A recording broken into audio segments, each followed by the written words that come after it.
Good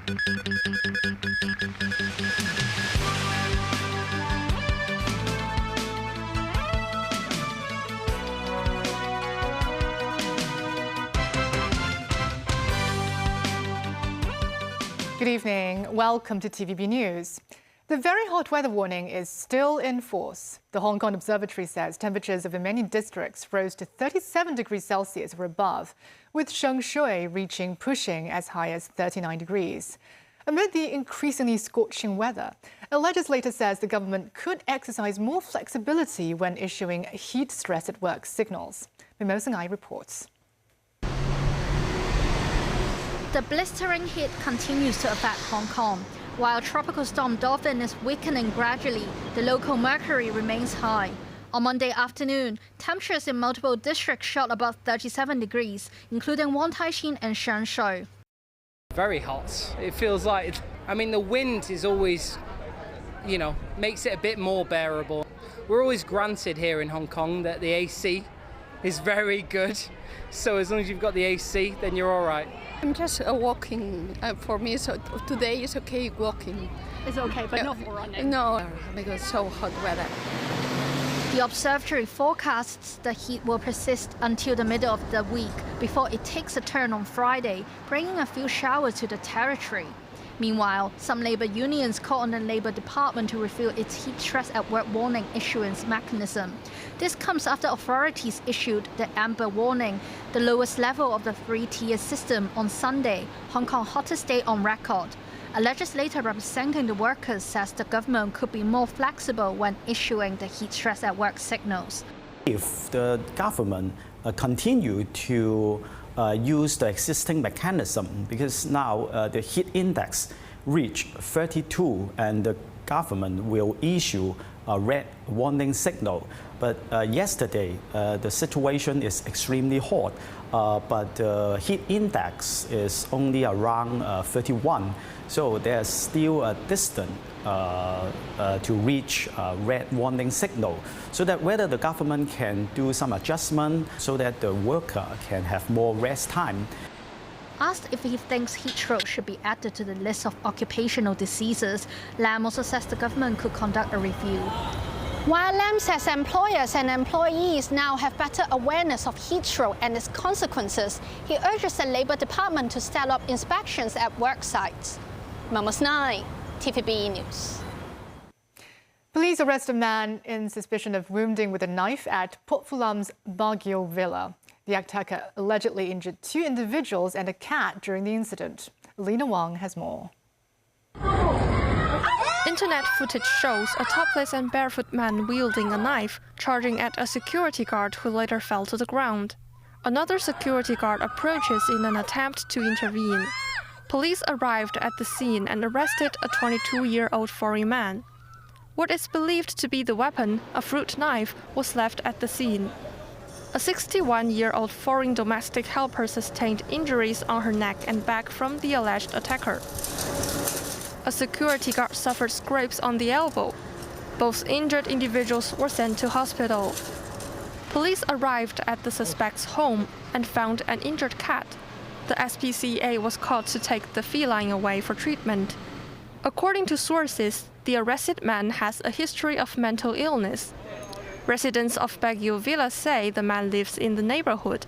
Many times I've seen him. I think the family is helping him. So yeah, it's a personal matter. I'm just living there. I'm so scared of that accident.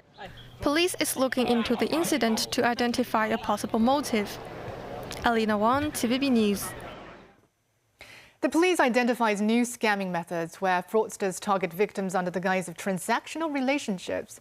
They would then defraud the victims a second time by pretending to be lawyers to help retrieve the money, psychologically exploiting the victims as they fall deeper into the scam.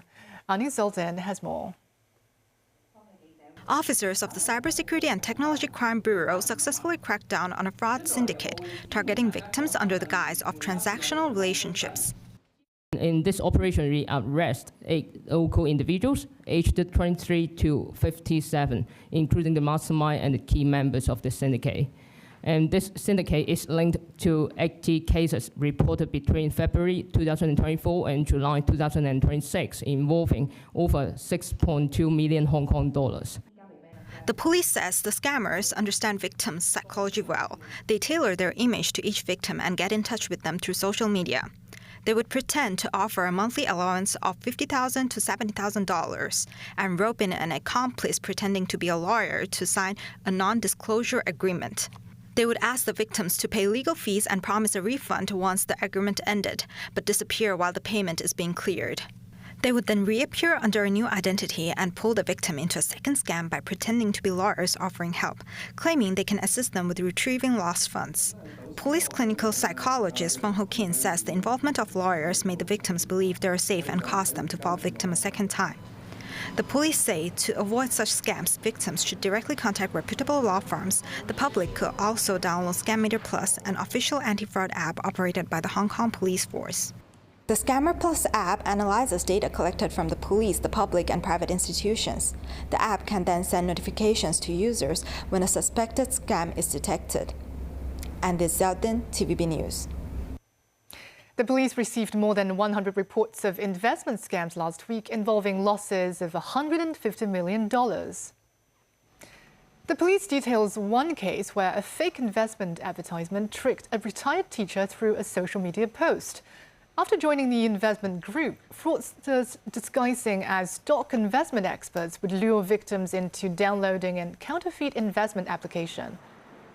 The victim followed instructions to transfer funds to various bank accounts more than 10 times over 6 weeks. The account would show the stock price doubling, but the victim could not withdraw any funds, and fraudsters demanded an additional fee, resulting in a total loss of $3.6 million. Police warn the public to never trust investment adverts promising high returns and zero risks. US President Donald Trump says Washington is only semi-negotiating with Iran, noting he is prepared to allow economic pressure on Tehran to mount, as opposed to ordering a new military offensive. This as negotiations between the two countries remain locked in stalemate. Daniel Rao has the story. According to Axios, US President Donald Trump says Washington is only semi-negotiating with Iran, noting he is prepared to allow economic pressure on Tehran to mount, as opposed to ordering a new military offensive. In a phone call, Trump tells the outlet the White House is low-keying it, adding Iran is in very bad shape economically. Axios noted an agreement governing traffic in the Strait of Hormuz that was negotiated among Iran, Oman and the US has been pending for a few days now. Iranian Foreign Minister Syed Abbas Araghchi says the resumption of negotiations between Iran and the US would not be possible unless the latter ends its violation of the Memorandum of Understanding recently signed between the two countries. Araghchi made the statement while speaking to reporters on the sidelines of an event in Tehran, stressing no negotiations are currently underway between the two sides. According to US officials who spoke to the Wall Street Journal, Trump has been preparing to claim victory in the conflict if the Strait of Hormuz reopens, and is even privately mulling over the idea of walking away without a nuclear deal. Meanwhile, US Central Command says more than 20 warships had been deployed to the Middle East to support military missions, including strict enforcement of the US blockade against Iran. In a statement posted on X, CENTCOM says that as of Sunday, it had redirected 55 commercial vessels, disabled 2, and boarded 2 others to ensure compliance with the blockade. Darrell, TV News.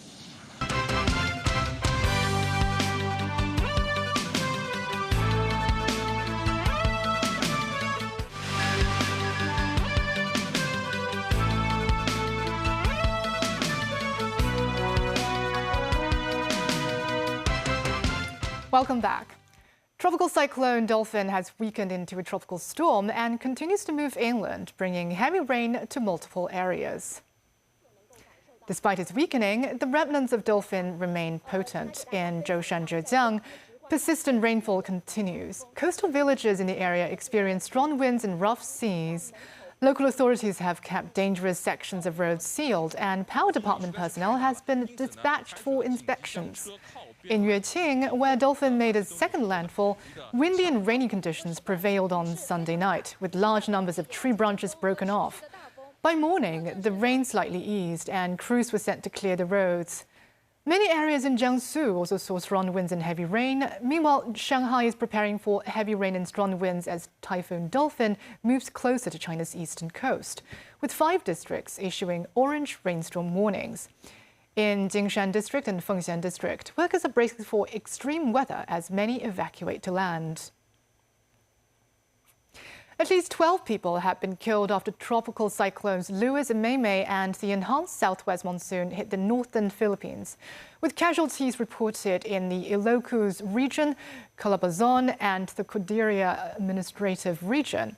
Authorities are also verifying reports of 11 injuries and 8 missing people due to the weather disturbances. Alina Wang has more.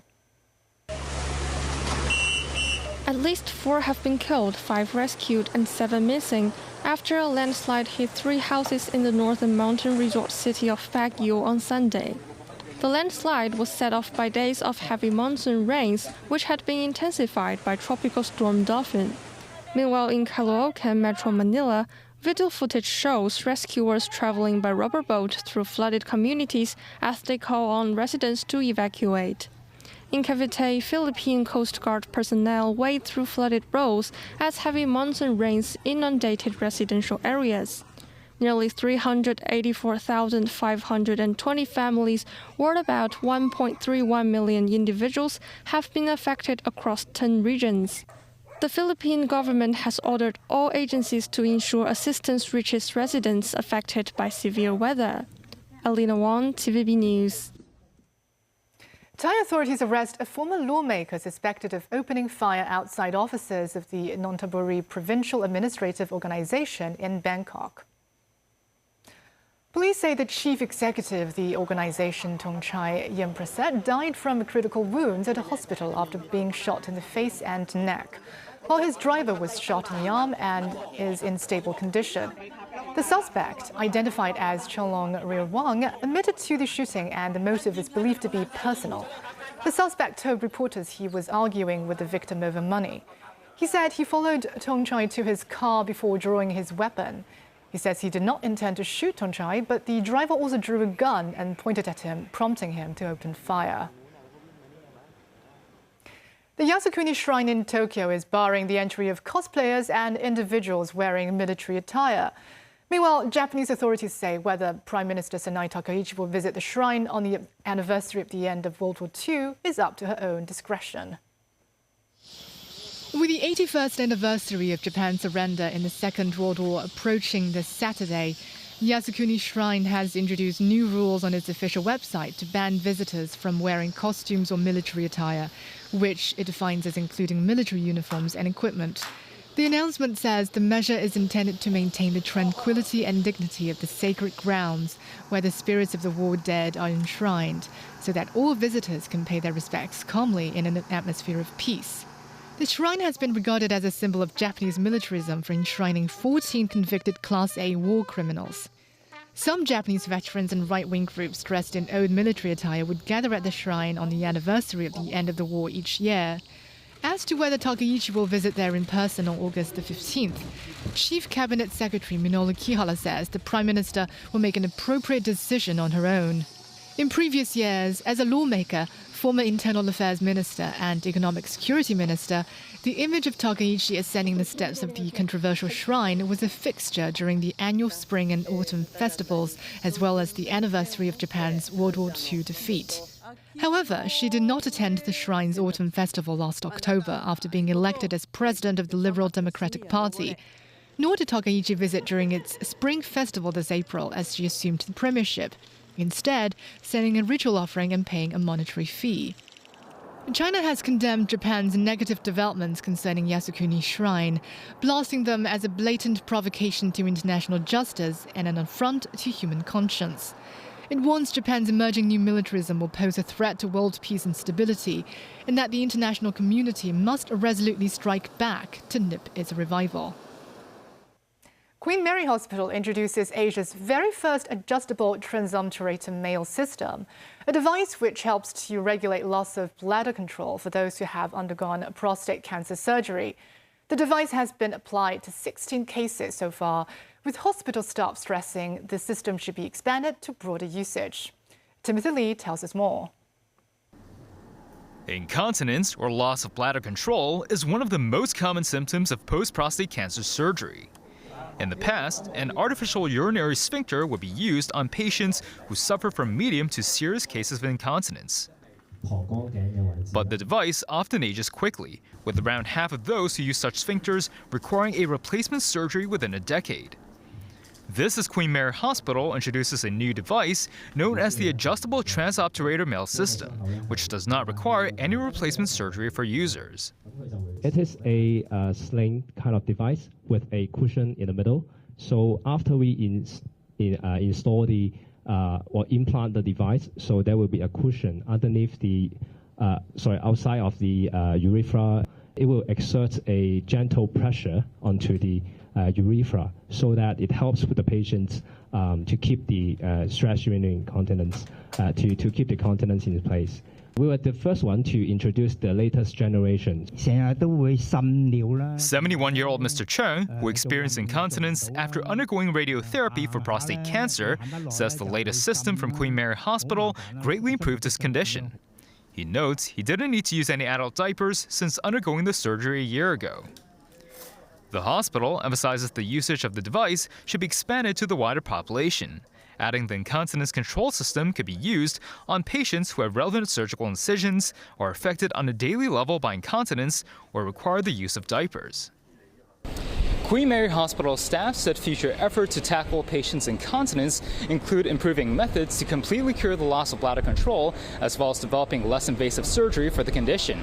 The hospital further stressed it will prioritize relevant education for patients suffering from the symptom. Timothy Lee, TVB News. President Xi Jinping used to work in Fujian province for 17.5 years and set out a 20-year plan for Fuzhou City. Over the past 30 years, Fuzhou's GDP has grown more than 100-fold since the early 1990s. And one mountain village there has quietly become a symbol of friendship between ordinary Chinese and Americans. Jackie Lin with more. At the heart of the village stands an old well engraved with the words Foreign Local Public Well. It's a quiet testament to a time when Chinese and foreign residents shared the same water source and the same community in a village called Guling in the outskirts of Fuzhou, Fujian province, known to foreigners a century ago as Kuliang. During the late Qing dynasty, around 3,000 foreigners lived here, building villas, clinics, and even a photo studio. One of those residents was an American physics professor who spent 10 childhood years in Kuliang. After returning to the U.S., he longed to revisit the place but could never find the exact location. His widow carried that wish forward. In 1992, then Fuzhou Party Secretary Xi Jinping read about her quest in a letter published in the People's Daily. He invited her to visit Kuliang, fulfilling her husband's dream. 20 years later, as China's Vice President Xi retold the story during a speech in the U.S., reigniting global interest in Kuliang as a symbol of people-to-people diplomacy. During Xi's tenure in Fujian, he spearheaded the 3820 strategic plan with a 20-year vision to double key economic indicators in 3 years for Fuzhou, reach advanced city status in 8 years, and approach mid-tier Asian development levels in 2 decades. The plan included marine development, a university city blueprint, and nearly 300 policies to strengthen cross-strait ties with Taiwan. Preservation also played a key role. The historic 3 lanes and 7 alleys district was saved from demolition during Xi's tenure. Inside, visitors find centuries-old residences, including that of prominent Chinese translator-writer Yan Fu, who translated evolution and ethics into Chinese. Among the highlights are intricate Shoshan stone carvings. Ye Qin, who carries on the intangible cultural heritage of Shoshan stone carving, says, in 5 or 10 years, the stone may run out, but our memory is eternal. As the medium may change, the legacy will endure. Jackie Lin, TVB News. And that's the news. Thank you for watching.